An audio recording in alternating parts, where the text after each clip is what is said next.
Hi everyone. My name is Dimple Singh. I am a student of BCom first year of Pandit Deen Dayal Upadhyay Girls PG College, Rajajipuram, Lucknow. Today my presentation topic is agreement expressly declared void. Before starting my presentation, I would like to thank my professor Dr. Vishal Verma sir. He is very supportive and for his guidance. Let's start my presentation. First, agreement expressly declared void. Void means no effects. Void is a agreement of no effects, unenforceable.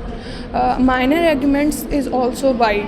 Definition: under the Indian Contract Act 1872, the agreements expressly declared void because they are against the law of public policy, etc.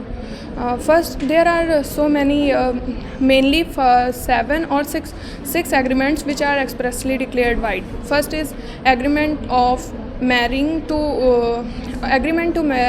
marrying of void. If any person stops the marrying any person is void. Second is in section 26. Second is agreement to restrict to trade. In section 27, there are the agreement of the if any person restricted the person to start the business of lawful trade, etc. Agreement third is agreement to legal proceeding.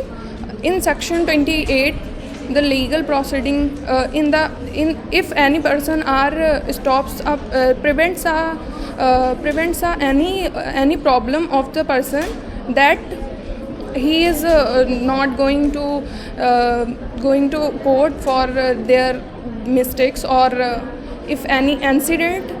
And agreement number 4, agreement of involving agreement of uncertainty, involving uncertainty. If the agreement have any issue or any proof that this is correct or this is not, namely this is a void agreement in section 29.